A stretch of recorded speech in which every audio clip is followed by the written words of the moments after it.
Hello दोस्तों, in this class we will discuss Indian economy PYQ 2016. Let us discuss.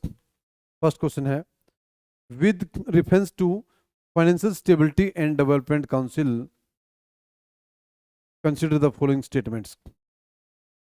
FSDC financial stability development council की अगर बात करूँ मैं, इसकी थोड़ी हिस्ट्री.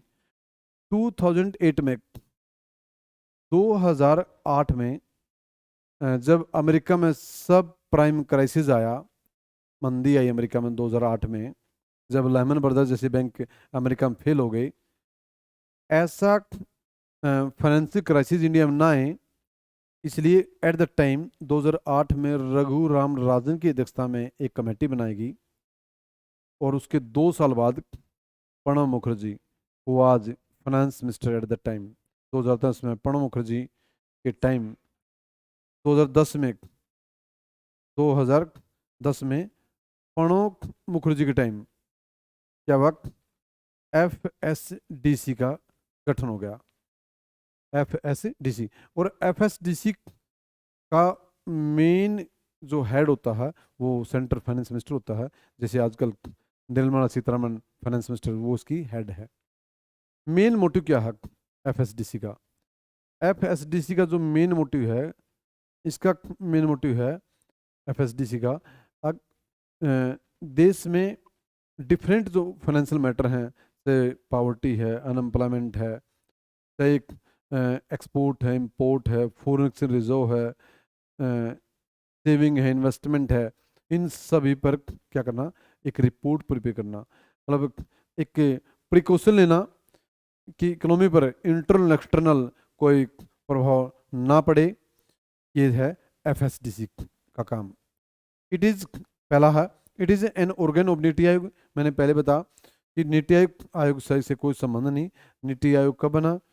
1 जनवरी 2015 को. और आपको पता है इसका चेयरमैन प्रधानमंत्री होता है और इसको प्लानिंग कमीशन को रिप्लेस करके बनाया गया था. पहला गलत. It is headed by union finance minister, बिल्कुल ठीक है जो मैंने पहले बताया. It monitors the macro prudence supervision of the economy, बिल्कुल मैंने पहले बताया कि अर्थव्यवस्था का जो मैक्रो, पूरी मैक्रो स्टडी है इकोनॉमी की, पूरे देश की जो इकोनॉमी है उस पर एक रिपोर्ट प्रिपेयर करता मिनिस्टर फाइनेंस या FSDC का. वो 2010 में बनाई गई. और तो आंसर क्या? 2 and 3, C answer. Second, regarding Atal pension Yojana, which of the following statement is correct? देखिए, अटल पेंशन योजना ये क्या है? ये 2015 में आई स्कीम, अटल पेंशन योजना. अटल पेंशन योजना इज एडमिनिस्टर्ड बाय PFRDA,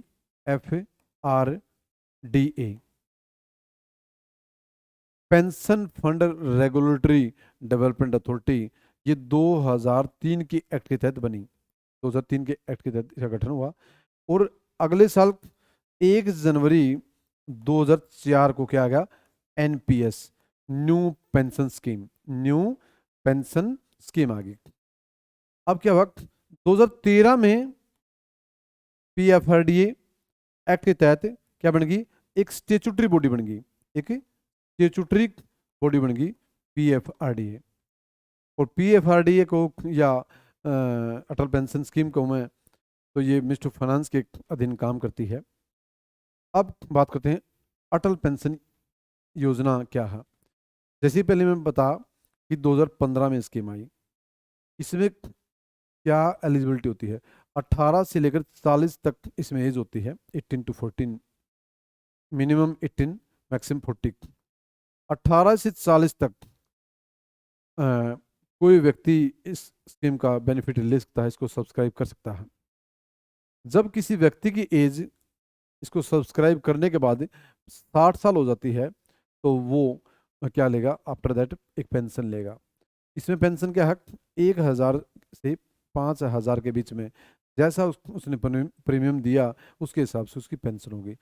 अगर उसकी डेथ हो जाती है, जिसने इसको सब्सक्राइब किया, जिसने इसका बेनिफिट लिया, उसकी स्पाउस को मतलब इसका बेनिफिट मिलेगा, उसकी वाइफ को. अगर दोनों की डेथ हो जाती है तो जो भी नॉमिनी होगा उसको इसका बेनिफिट मिलेगा. ये थी अटल पेंशन स्कीम. जैसे मैं बात करूं, और ज़्यादातर ये किसमें है? अनऑर्गेनाइज सेक्टर है, जो जो रजिस्टर्ड नहीं है सेक्टर, उस सेक्टर के लिए है, ताकि उनका भी फाइनेंशियल इंक्लूसिव ग्रोथ हो सके। It is the minimum guaranteed pension scheme mainly targeted at unorganise sector workers only, नहीं अगर ऐसा आ जाता है ओनली अनऑर्गेनाइज सेक्टर, ये गलत हो जाता है। तो पहला ठीक है। दूसरा, only one member of a family can join the scheme, ऐसा नहीं है। इसमें एक परिवार के कितने सदस्य का बेनिफिट ले सकते हैं, ओनली वन मेंबर नहीं, दूसरा गलत है। और same amount of pension is guaranteed to the spouse for after subscribe death है। यदि किसी व्यक्ति की डेथ हो जाती है तो उसकी स्पाउस को, उसकी वाइफ को उसका बेनिफिट मिलेगा। तो आंसर क्या, 1 and 3, तो सी आंसर है।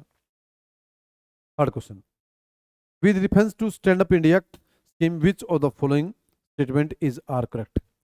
देखिए स्टैंड अप इंडिया स्कीम, ये स्कीम कब आई, ये स्कीम 2016 में आई, स्टैंड अप इंडिया। ये भी एक सेंट्रल सेक्टर स्कीम है। जैसे इससे पहले अटल पेंशन योजना थी, वो भी सेंट्रल सेक्टर स्कीम है, सेंट्रल सेक्टर स्कीम है। उसी तरह ये स्टैंड अप इंडिया भी सेंट्रल सेक्टर स्कीम है। ये योजना मिनिस्टर फाइनेंस के दिन काम करती है, सेंट्रल सेक्टर स्कीम है। स्टैंड अप इंडिया जैसे नाम से पता चलता है, इसका मेन मोटिव है upliftment of SC ST and women का अपलिफ्टमेंट करना है। इस योजना के तहत जो बेनिफिशियरी है वो 10 लाख से लेकर 1 करोड़ तक लोन ले सकता है, 10 लाख से 1 लाख तक लोन ले सकता है इसी योजना के तहत। और इसमें क्या है, नाम ही देख लो स्टैंड अप इंडिया, इसमें क्या कि कोई भी अपना एंटरप्रेन्योरशिप या कोई भी अपना व्यवसाय या कोई भी माइक्रो इंडस्ट्री, स्मॉल इंडस्ट्री लगा सकता है। तो it is its purpose to promote entrepreneurship among SC ST and women. बिल्कुल ठीक है जो मैंने पहले बताया। It provides for refinance through SIDBI, ये सिडबी के थ्रू रिफाइनेंस होता है, ये भी ठीक है। क्योंकि देखो सिडबी कब बना, 1990 में, small industries development bank of India. SIDBI का हेडक्वार्टर कहाँ पर है, लखनऊ में है, तो ये भी ठीक है। आंसर क्या, 1 and 2 सी। फोर्थ क्वेश्चन, प्रधानमंत्री मुद्रा योजना। देखिए जो प्रधानमंत्री मुद्रा योजना है, ये स्कीम भी 2015 में आई, 2015 में आया प्रधानमंत्री मुद्रा योजना। प्रधानमंत्री जो मुद्रा योजना है, इस योजना का मेन मोटिव क्या है, या इसका फुल फॉर्म, पहले तो हमें फुल फॉर्म पता होना चाहिए। मुद्रा micro units development refinance agency. ये स्कीम 8 अप्रैल 2015 को आई, PM मुद्रा योजना। इसका मेन मोटिव क्या है, इसका मेन मोटिव है जो माइक्रो इंडस्ट्री हैं, जैसे नॉन कॉर्पोरेट सेक्टर है, नॉन एग्रीकल्चर सेक्टर है, अगर कोई माइक्रो स्मॉल इंडस्ट्री लगाना चाहता है उनके लिए लोन दिया जाएगा इसमें PM मुद्रा में। PM मुद्रा में क्या है, 3 टाइप हैं, एक है शिशु शिशु एक है किशोर, एक है तरुण। शिशु अगर मान लो शिशु मीन्स माइक्रो, अगर उस माइक्रो इंडस्ट्री लगाना चाहता है उसको 50 लाख, सॉरी 50,000, 50,000 है, 50,000 तक का लोन मिल सकता है। किशोर में 5 लाख तक, तरुण में 10 लाख तक। और अब 2023-24 का बजट आया, उसमें सरकार ने इसको एक स्कीम और दी, तरुण प्लस कर दिया, तरुण plus.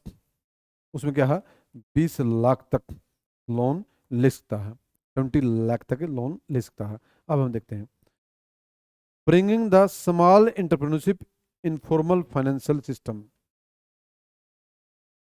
providing loans to poor farmers for cultivation particular crops, providing pensions to old and destitute persons, funding the voluntary organizations involved in promoting of skill development and employment generation।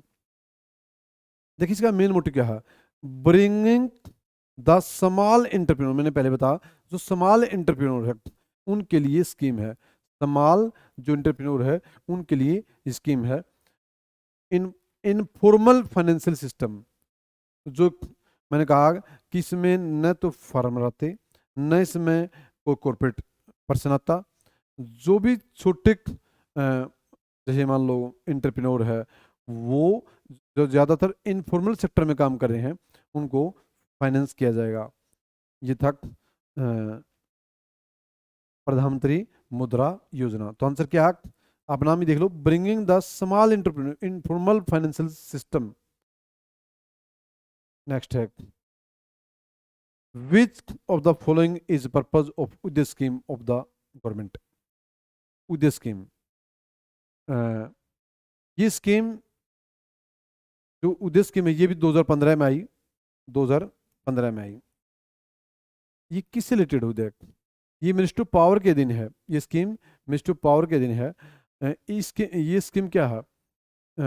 ये centre की scheme नहीं है, लेकिन ministry of finance, ministry of power क्या है या central government क्या है, इसमें जो राज्य सरकार की जो बिजली कंपनियां हैं उनको अपलिफ्टमेंट करने के लिए, उनको ऊपर उठाने के लिए, उनको घाटे से निकालने के लिए, जो डेफिसिट में जा रही हैं स्टेट की जो बिजली कंपनियां हैं उनको इन सेंट्रल गवर्नमेंट क्या देगी? इंसेंटिव देगी, इनको लोन देगी, उनको घाटे से निकालेगी, उससे रिलेटेड है। मिनिस्ट्री ऑफ पावर की स्कीम है, 2015 में आई थी। अब देखो, providing technical and financial assistant to startup entrepreneurs in the field of renewable resources of the energy, renewable resource related नहीं है। दूसरा, providing electricity to every household in the country by 2018, replacing the coal based power plants with natural gas, nuclear, solar, wind and tidal power plants over a period of time. आगे, providing for financial turn around and revival of power distribution companies। ये answer D आएगा, जो मैंने पहले बताया कि ये centre sector नहीं है, ये राज्यों की स्कीम है वैसे तो, लेकिन सेंटर इसमें फाइनेंस करेगा। जो कंपनियां इसमें, इसका मेन मोटिव क्या है स्कीम का कि 24/7 कि 24 घंटे बिजली देनी है सभी राज्यों में, उसका मेन मोटिव था। कि जो बिजली एरिया है, डिफरेंट जो स्टेट है, बहुत सारे इंडिया में जो स्टेट हैं, आज भी स्कार्सिटी ऑफ बिजली है, specially in rural areas. Rural areas में बिजली की बहुत ज़्यादा समस्या है। मैं बात करूँ लाइक ईस्टर्न यूपी है, बिहार है, झारखंड है, मध्य प्रदेश है, छत्तीसगढ़ है, ये जो पार्ट है, ये कुछ स्टेट हैं, इनके रूरल एरियाज में आज भी बहुत ज़्यादा प्रॉब्लम है बिजली की। ये ठीक, तो आंसर क्या? डी। नेक्स्ट है,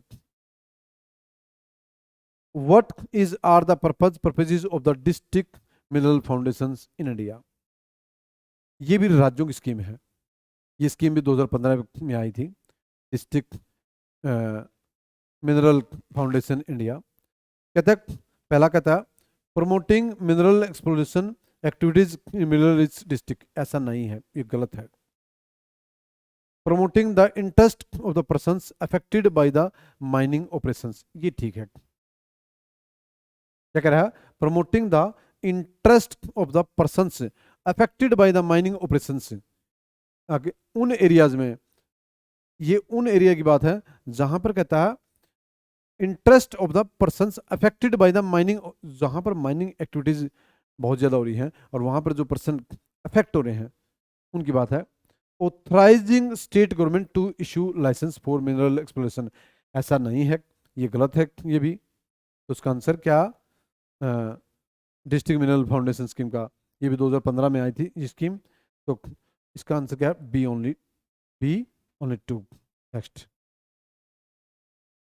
श्योम is an institute of the government of India aims at. देखो, श्योम जो स्कीम आई ये 2017 में आई। ये मिनिस्ट्री ऑफ एचआरडी की स्कीम है, ministry of HRD human resource development की स्कीम है। 2017 में स्कीम आई। इस स्कीम का मेन मोटिव क्या है?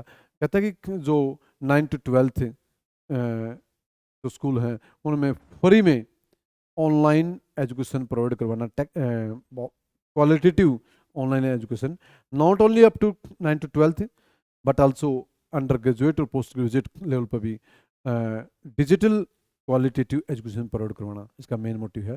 2017 में स्कीम आई, मिनिस्ट्री ऑफ एचआरडी की है scheme Swayam. Promoting the self help group, गलत। सेल्फ हेल्प ग्रुप जो 92 में बना था, self help group started by, किसका कंसेप्ट था? नाबार्ड का। Providing financial and technical assistant to young startup entrepreneur, गलत। promoting the education and health adolescent girls, providing affordable and quality education to the citizens for free. मैंने कहा 9 to 12th undergraduate to postgraduate तक digital qualitative education provide करवाना इसका main motive है, और this scheme is under ministry of HRD. Next, regarding DigiLocker, sometimes seen in the news which of the following statement is are correct. देखिए जो DigiLocker scheme आई, ये जो जो 1 जुलाई 2015 को डिजिटल इंडिया प्रोग्राम आया, डिजिटल इंडिया जो प्रोग्राम आया, इस प्रोग्राम के तहत इसकी शुरुआत की गई थी डिजिलॉकर. डिजिलॉकर में क्या है कि कोई व्यक्ति अपने डॉक्यूमेंट अब ऑनलाइन, उसको फिजिकल रखने की जरूरत नहीं है, वो ऑनलाइन रख सकता है. It is a digital locker system offered by the government under the digital India programme. बिल्कुल ठीक है जो मैंने पहले बताया. It allows you to access your e documents irrespective of your physical location. आप अपने डॉक्यूमेंट कहीं भी इसको ऑनलाइन रख सकते हो, आपको फिजिकल रखने की जरूरत नहीं है. तो आंसर 1 और 2 की option. Mission Indradhanush launched by the government of India. देखिए मिशन इंद्रधनुष ये स्कीम जो शुरुआत की गई, ये अटल बिहारी वाजपेयी के जन्मदिन पर 25 दिसंबर 2014 को शुरुआत की गई. इसकी स्टार्टिंग हुई मिशन इंद्रधनुष. इस स्कीम में क्या है, जो 7 बीमारियां हैं, डिजीज हैं, उनको दूर करने के लिए ये स्कीम है. खासकर जो माल न्यूट्रिशन है, अंडरवेट है, या प्रेग्नेंट वुमेन है, या कुपोषित बच्चे हैं, मतलब अंडर नोरिशमेंट है, मतलब उनका इम्यूनाइजेशन से रिलेटेड है. जैसे कहता कि immunisation of children and pregnant women. Children कौन से? अप टू 5 ईयर, 5 साल तक. इम्यूनाइजेशन क्या होता? उनकी मतलब प्रतिरक्षा करना, प्रतिरक्षा of children and pregnant women. पहला ठीक है बिल्कुल. कंस्ट्रक्शन ऑफ स्मार्ट सिटीज गलत. इंडिया ऑन रिसर्च गलत. न्यू एजुकेशन पॉलिसी गलत. तो आंसर क्या? 1. नेक्स्ट 10th क्वेश्चन है, what is are the purpose of government's sovereign gold bond scheme and gold monetisation scheme. देखिए ये स्कीम भी 2015 में आई. ये स्कीम, इस स्कीम का मेन मोटिव क्या है? इस स्कीम का मेन मोटिव था कि जो गोल्ड बेवजह लोगों के पास पड़ा है, बेवजह अपने घरों में, तो क्या कर सकते हैं वो लोग? अपने गोल्ड को इन्वेस्ट कर सकते हैं, उसको इन्वेस्टमेंट में लगा सकते हैं.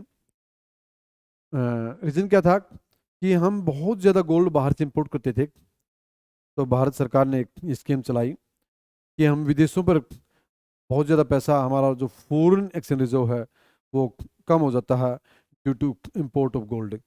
वो इम्पोर्ट ज़्यादा ना बढ़े, विदेश गोल्ड के रिगार्डिंग विदेशों पर निर्भरता ना हो, इसलिए स्कीम लॉन्च की गई.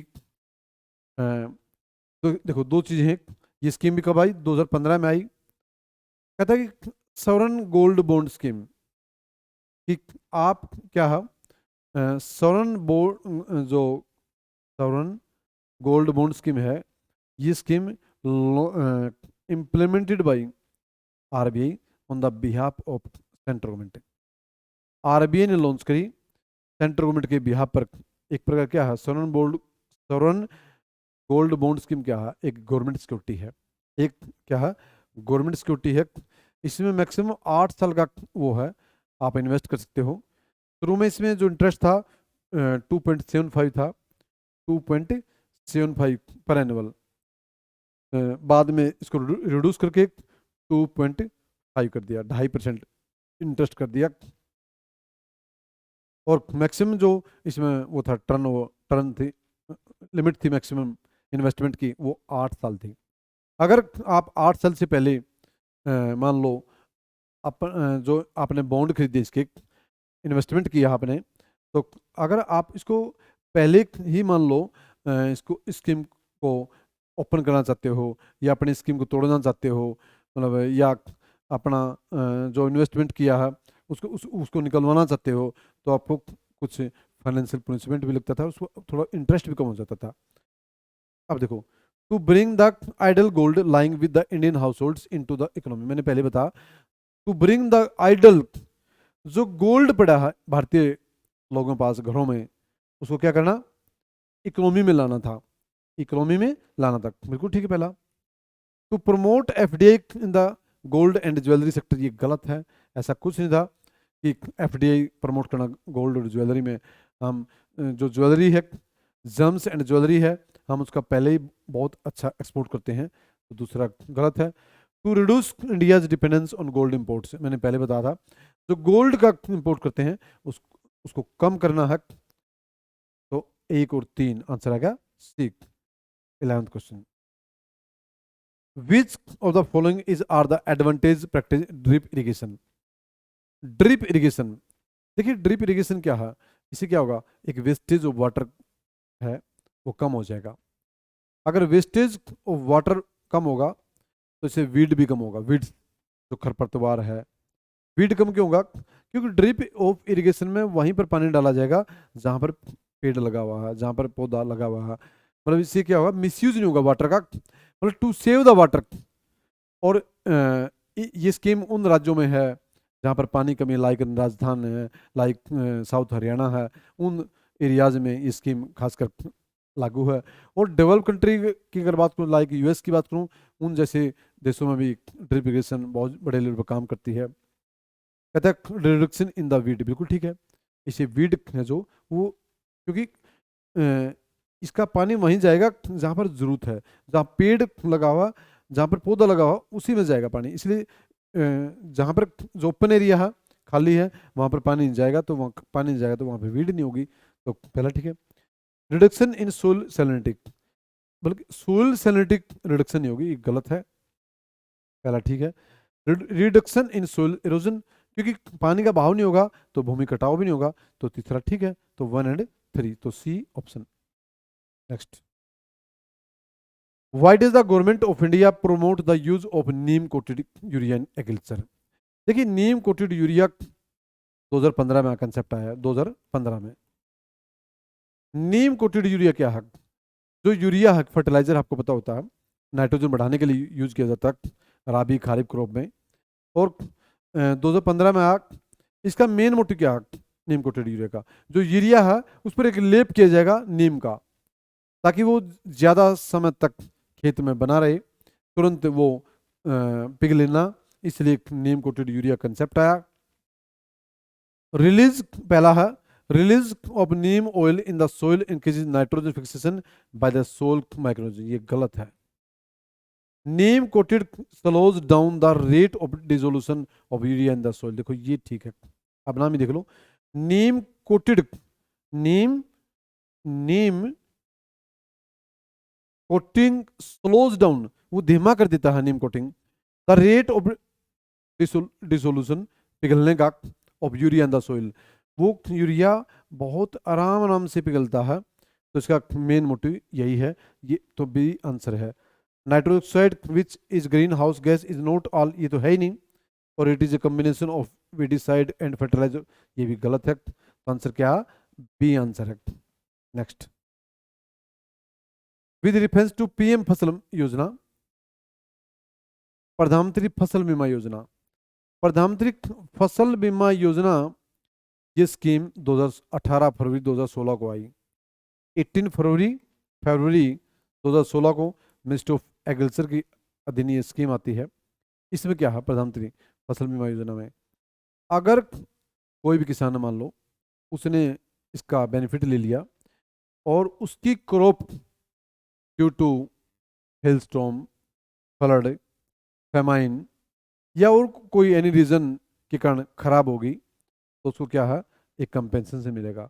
तो पहले उसको क्या करवाना पड़ेगा, अपना इंश्योरेंस करवाना पड़ेगा, पहले क्या है, अपना इंश्योरेंस करवाना पड़ेगा।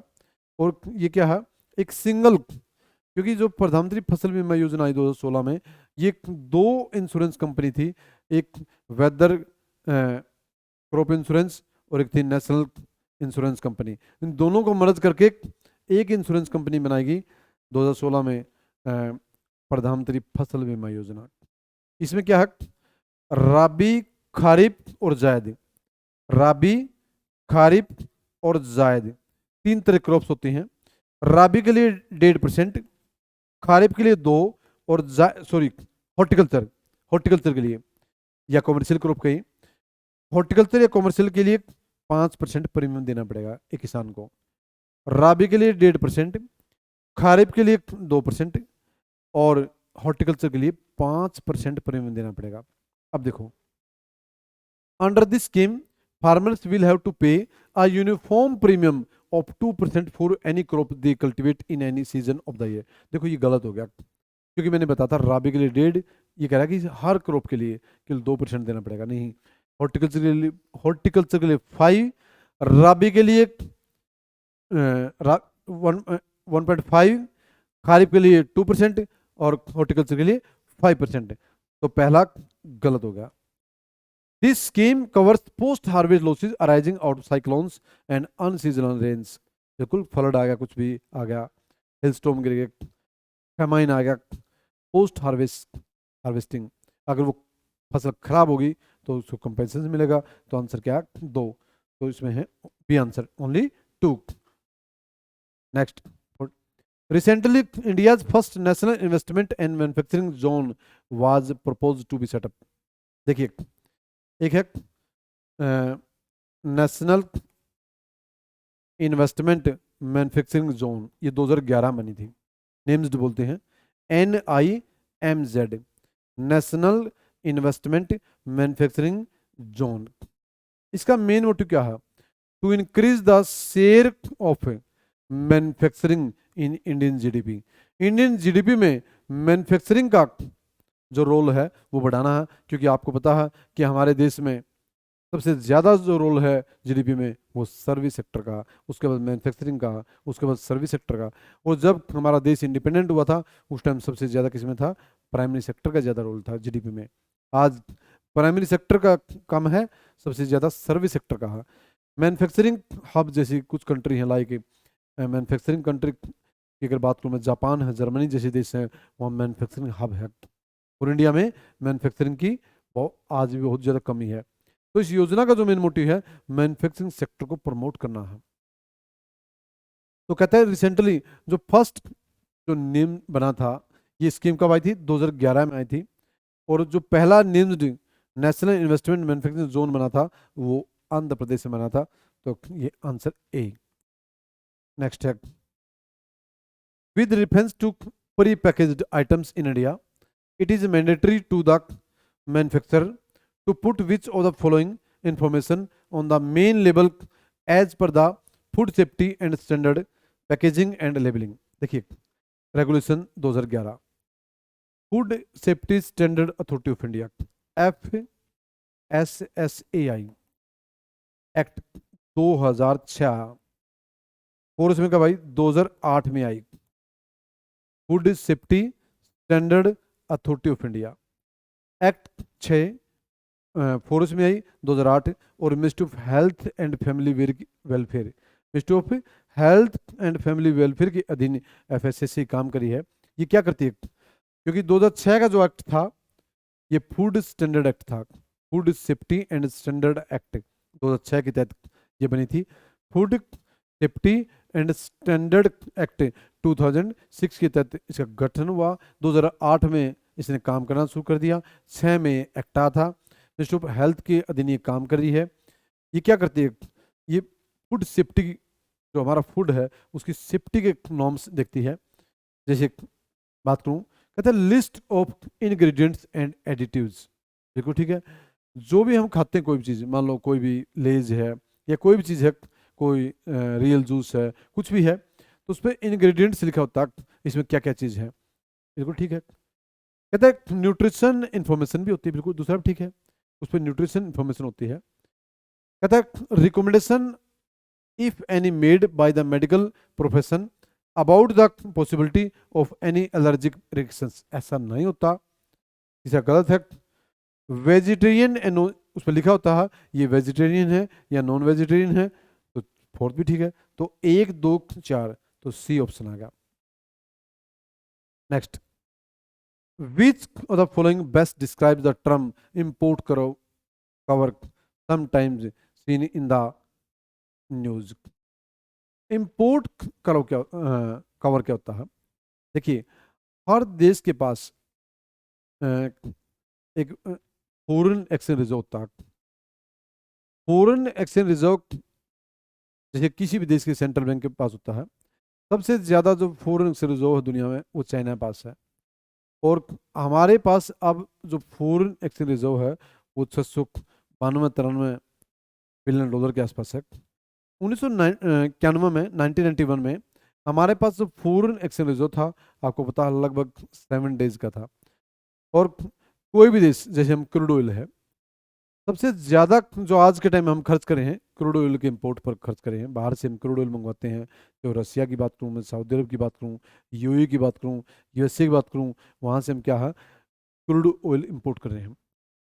तो चाहे कोई भी चीज़ इंपोर्ट कर रहे हैं तो उसके लिए हमें क्या चाहिए, एक इंपोर्ट कवर की ज़रूरत है।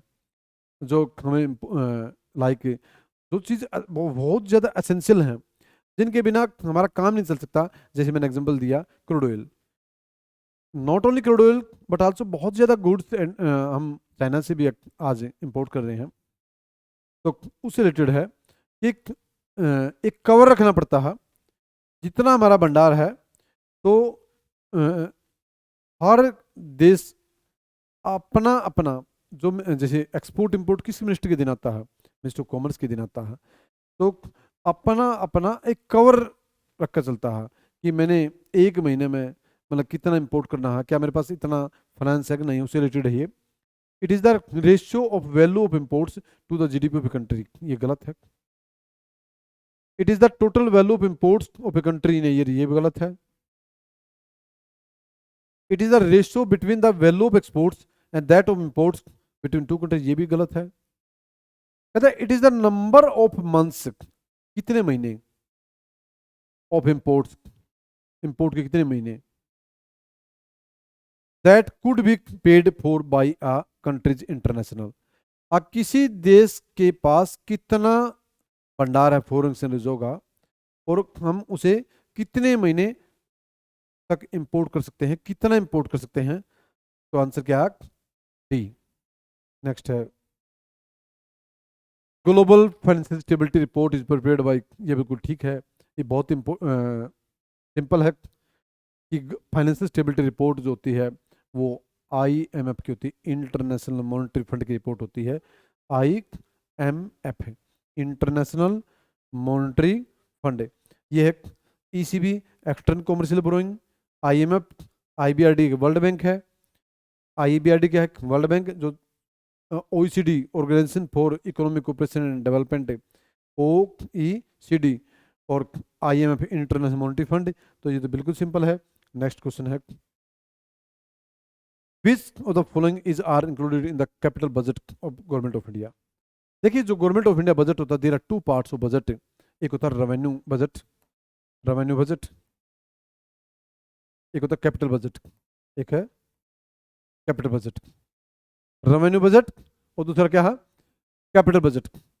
रेवेन्यू बजट में क्या होता है, जैसे सरकार का जो रेवेन्यू बजट होता है, सरकार सैलरी पे खर्च करती है, पेंशन पे खर्च करती है, सरकार के डेली खर्च होते हैं, वो रेवेन्यू बजट है। एक है कैपिटल बजट। कैपिटल बजट में जो लोन है, सरकार लोन देती है, राज्यों को देती है लोन, यूटी को लोन देती है, सरकार बाहर से लोन लेती है, या सरकार जैसे हैवी इंफ्रास्ट्रक्चर लाइक रोड है, लाइक पोर्ट है, एयरपोर्ट है, उनमें इन्वेस्टमेंट करती है, हैवी इन्वेस्टमेंट करती है। वो सब किस में आता है? कैपिटल बजट में। तो अब देखो, कहता है expenditure on acquisition of assets like road, building, machinery etcetera. जो बाहरी इन्वेस्टमेंट है, मैंने पहले बताया, वो किस में आता है? कैपिटल बजट में आता है। पहला ठीक है। Loan received from foreign governments, बिल्कुल बताया मैंने, जो बाहर विदेशों से हम लोन लेते हैं, यूएसए से, इंग्लैंड से, फ्रांस से, वो भी ठीक है। लोन एंड एडवांसेस गारंटीड दो यूटी और राज्यों और केंद्र को, स्टेट और डिफरेंट यूटी को जो केंद्र सरकार लोन देता है, is also part of capital budget. तो आंसर क्या? 1, 2 and 3, all of the above. Next, there has been persistent deficit budget year after year, which action of the following can be taken by the government of to reduce the deficit। कहता है कि सरकार का year after year, साल दर साल deficit बढ़ता जाता है। डेफिसिट कब बढ़ता है? जब सरकार का खर्चा ज्यादा हो और रेवेन्यू कम हो। एक्सपेंडिचर ज्यादा, एक्सपेंडिचर ज्यादा, रेवेन्यू कम, उससे रिलेटेड है।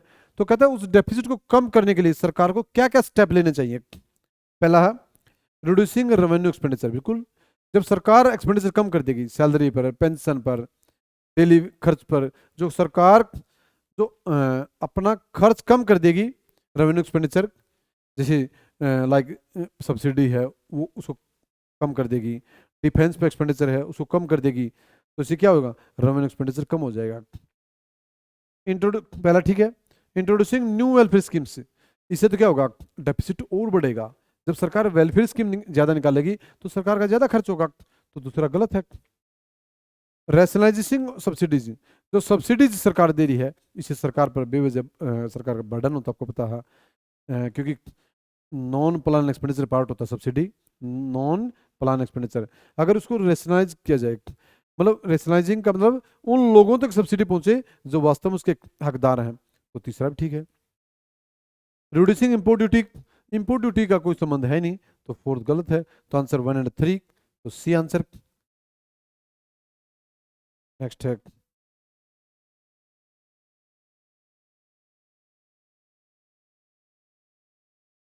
20, with reference to bitcoins sometimes seen in the news, which of the following statement is are correct? bitcoins, bitcoins क्या है? बिटकॉइंस जैसे इसमें कहा, कहते bitcoins are tracked by the central bank of countries, ये गलत है। इनको ट्रैक मतलब सेंट्रल बैंक, क्योंकि जो बिटकॉइंस हैं वो जो काम करते हैं ब्लॉक चेन टेक्नोलॉजी पे काम करते हैं। अभी तक भारत में पूरी तरह वैलिड नहीं है बिटकॉइन, तो bitcoins are tracked by the central bank of countries, ये गलत है।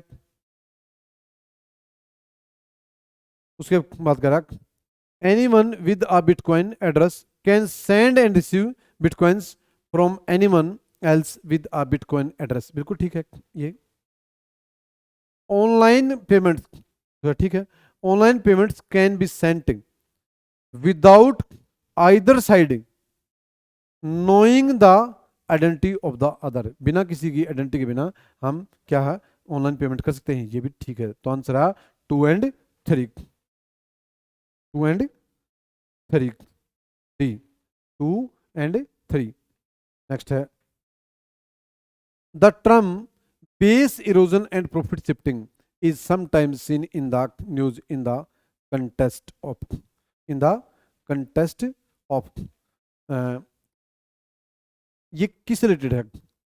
जैसे बेस, नाम ही देखो, base erosion and profit shifting, base erosion and profit shifting, ये जो मल्टीनेशनल कंपनीज हैं, जो मल्टीनेशनल कंपनी टैक्स की चोरी करते हैं, उससे रिलेटेड है।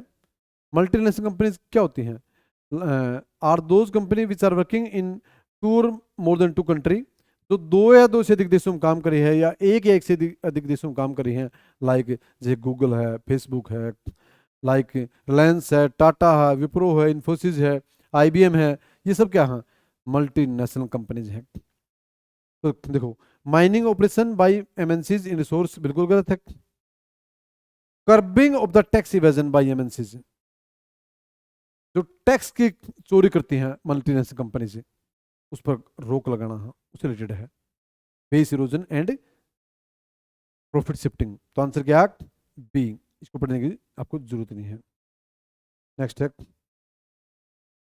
The term core banking solution is sometimes seen in the news, which of the following statement best describes this term? देखिए, कोर बैंकिंग सॉल्यूशन क्या है? जो कोर बैंकिंग सॉल्यूशन आया, इसकी शुरुआत 1980 में, ये कंसेप्ट 1980 में एक कमेटी थी, at the time was deputy chairman of RBI doctor C Rangarajan, doctor C Rangarajan, doctor C Rangarajan committee की सिफारिश पर एक कंसेप्ट आया था कोर बैंकिंग सॉल्यूशन का। कोर बैंकिंग सॉल्यूशन क्या है? मान लो कोई व्यक्ति है, ए नाम का कोई व्यक्ति है, और वो व्यक्ति फॉर एग्जाम्पल दिल्ली में रहता है या चंडीगढ़ में रहता है। फॉर एग्जाम्पल मान लो व्यक्ति चंडीगढ़ में रहता है और उसका अकाउंट कहीं मान लो दिल्ली में है, तो कहता कि वो उस बैंक की कोई ब्रांच है, उस बैंक में अपना, उस ब्रांच में, उस बैंक से रिलेटेड जो ब्रांच है, अपना लेन देन कहीं से भी कर सकता है, डिपॉजिट कर सकता है, विड्रॉ कर सकता है, मतलब कुछ भी कर सकता है, पेंशन लेना देना, कुछ भी इन्वेस्टमेंट कर सकता है, एफडी आरडी कुछ भी कर सकता है। जरूरी नहीं आपका अकाउंट कहीं हो, आप कहीं से भी लेन देन कर सकते हो। उससे रिलेटेड है कोर बैंकिंग सॉल्यूशन। आपको जहां पर आपका अकाउंट है वहां पर आपको जाने की जरूरत नहीं है। यह है कोर बैंकिंग सॉल्यूशन। कहता it is a networking of a banks branches which enables consumers to operate their accounts from any branch of the bank on its network। देखो ठीक है, यही आंसर आएगा। कहता it is a network, it is A networking of A bank branches which enables consumers, जो consumer को enable करती है, टू ऑपरेट देयर अकाउंट, अपने अकाउंट को ऑपरेट करे, from any branch of the bank, कि उस बैंक की कोई ब्रांच कहीं पर भी है, आप रहते हो कहाँ हो, आपका अकाउंट कहीं है, तो ये है कोर बैंकिंग सॉल्यूशन। जो कंसेप्ट कौन लाया था? ये concept doctor C Rangarajan committee सिफारिश पर 1980 में आया था। नेक्स्ट है it is an effort to increase RBI control over commercial banks through computerisation. गलत है ये। It is a detailed proceeding by which a bank with huge non performing assets taken over by another bank. ये गलत है। तो answer क्या? Only A answer इसका। Next, the establishment of payment banks is being allowed in India to promote financial inclusion. Which of the following statement is are correct in the contest. देखिए ये question payment bank का है, और payment bank कब आया, किसकी committee सिफारिश पर आया? पेमेंट बैंक की अगर मैं बात करूं 2013 में कमेटी बनाएगी नचिकेत मोर, नचिकेत नचिकेत मोर कमेटी। नचिकेत मोर कमेटी की सिफारिश पर, नचिकेत मोर कमेटी की सिफारिश पर पेमेंट बैंक का कंसेप्ट आया।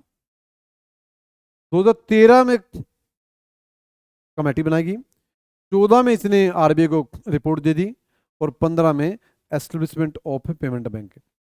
फर्स्ट जो पेमेंट बैंक था वो एयरटेल था। कौन था? एयरटेल। और जो पेमेंट बैंक होते हैं दे कैनोट लैंडिंग, या ये कह सकते हैं they cannot provide loan to customer. वो कस्टमर को लोन प्रोवाइड नहीं करवा सकते। They can issue debit card, not credit card. वो क्रेडिट कार्ड इशू नहीं कर सकते, वो डेबिट कार्ड इशू कर सकते हैं। Although we can open in payment banks both types of account. हम दोनों टाइप का अकाउंट खोल सकते हैं पेमेंट बैंक में, चाहे सेविंग अकाउंट है, आइदर सेविंग अकाउंट, और दूसरा है करंट अकाउंट। किसी भी तरह का अकाउंट हम खोल सकते हैं इसमें, पेमेंट बैंक में। और पेमेंट बैंक लोन दे सकता, केवल डेबिट कार्ड इशू कर सकते हैं, क्रेडिट कार्ड इशू नहीं कर सकते पेमेंट बैंक। कमेटी नचिकेत मोर, 13 में कमेटी बनाई आरबीआई ने, 14 में रिपोर्ट दे दी, 15 में एस्टेब्लिशमेंट हो गया पेमेंट बैंक का। और पेमेंट बैंक का मेन मोटिव क्या है? Financial inclusion. जो खासकर छोटा एंटरप्रेन्योर है, मजदूर है, किसान है, उनको फाइनेंस करना पेमेंट बैंक है। जैसे मैं एग्जांपल बताऊं पेमेंट बैंक का, फर्स्ट पेमेंट बैंक कौन सा था? एयरटेल। जैसे उज्जीवन बैंक है, उज्जीवन बैंक है, जैसे एयू स्मॉल फाइनेंस बैंक है, सॉरी वो स्मॉल फाइनेंस बैंक है। ये कौन सा? पेमेंट बैंक है। पेमेंट बैंक की बात करूँ मैं, जैसे एयरटेल है, इंडियन पोस्टल है, एयरटेल है, इंडियन पोस्टल है, ये किसका एग्जांपल है? पेमेंट बैंक का है। अब देखो कहता है मोबाइल टेलीफोन कंपनी, जैसे मैंने बताया पहला एयरटेल का था, first payment bank. And supermarket chains, जो भी सुपरमार्केट चेन्स हैं, that are owned and controlled by residents are eligible to be promoters of payment bank. कहता है कि ये मतलब जो सुपर चेन है, सुपर मार्केट चेन्स हैं या कोई भी टेलीफोन कंपनी है अपना पेमेंट बैंक ओपन कर सकती है। बिल्कुल ठीक है पहला। दूसरा, payment banks can issue both credit and debit card. मैंने पहले बताया ये क्रेडिट कार्ड इशू नहीं कर सकती, डेबिट कार्ड इशू कर सकती हैं, नोट क्रेडिट कार्ड तो गलत। Payment banks can not undertake lending activities. मैंने कहा ये लैंडिंग नहीं, ये उधार नहीं दे सकती, ये भी ठीक है। तो आंसर 1 एंड 3। तो आंसर क्या, बी 1 एंड 3। अब नेक्स्ट 24 लास्ट क्वेश्चन है, what is are purpose of MCLR? MCLR announced by RBI, marginal cost of funds based lending rate. MCLR कब आया? MCLR 1 अप्रैल 2016 को आया। MCLR से पहले क्या था, बेस रेट जो 2010 में आया था, बेस रेट, और बेस रेट को रिप्लेस करके क्या MCLR। जैसे बेस रेट जो होता था पहले क्या होता था, बेस्ड ऑन एवरेज कॉस्टिंग, और MCLR किस पर आ गया, MCLR आ गया मार्जिनल कॉस्ट पर। नाम से देख लो, marginal cost of funds based lending rate. इसमें क्या है, एक बेंचमार्क इंटरेस्ट रेट है, ये एक बेंचमार्क इंटरेस्ट रेट है कि a person can take loan either fix rate और वेरिएबल रेट। अब एक व्यक्ति कोई है या तो जो लोन लेगा, ऑटो लोन, होम लोन, या तो फिक्स रेट ऑफ इंटरेस्ट पे ले सकता है या वेरिएबल रेट पे ले सकता है। इसलिए ज़्यादातर आज के टाइम जो बैंक प्रेफर करते हैं लोन को, वो MCLR पर प्रेफर कर रहे हैं। यदि MCLR क्या है, यदि आपकी मान लो RBI ने रेपो रेट घटा दी तो क्या है, इसके तहत बैंक भी जो लोन का रेट है, इंटरेस्ट रेट है, उसको कम कर देते हैं। तो ये है MCLR से रिलेटेड। कहते हैं this guidelines help improve the transparency in the technology followed by banks for determining the interest rate on advances. कहता है this guidelines help improve the transparency in the methodology. इससे क्या आती है, ट्रांसपेरेंसी आती है। फॉलोड बाय बैंक्स, जो bank follow करते हैं, फॉर डिटरमाइनिंग, निर्धारित करने में, the interest rate on advances. जो लोन देती है लोगों को, कोई लोन देता है कोई बैंक, तो इसे क्या आती है, कहता है इसे ट्रांसपेरेंसी आती है, इसे बैंकों में अकाउंटेबिलिटी हो जाती है कि यदि मान लो RBI ने घटा दिया रेट तो बैंक भी घटा देते हैं। इसे क्या है, कंज्यूमर का एक्सप्लोटेशन नहीं होगा। पहले क्या होता था, एवरेज कॉस्ट होता था, MCLR में क्या आ गया, मार्जिन कॉस्ट पर आ गया। उसके बाद देखो सेकंड, पहला ठीक है। दूसरा, this guidelines help ensure availability of bank credit at interest rate which are fair to the borrowers as well as the banks. कहता है इसके तहत वो रेट ऑफ इंटरेस्ट फिक्स किया जाता है जो आइदर बैंक और कस्टमर दोनों के लिए क्या है, फेवरेबल हो, दोनों के लिए लाभदायक हो, दोनों के लिए बेनिफिशियल हो, ये स्कीम। तो इसका आंसर क्या है, तो आंसर है 1 एंड 2, तो सी आंसर। तो इसलिए ये कि 2016 के IAS प्रीलिम्स के रिलेटेड एक वीडियो है, और इसको पढ़ने के बाद आपका कोई भी क्वेश्चन गलत नहीं हो सकता, क्योंकि ये बहुत डेप्थ में मैंने बताई है, ये ऊपर से नहीं बताएगी।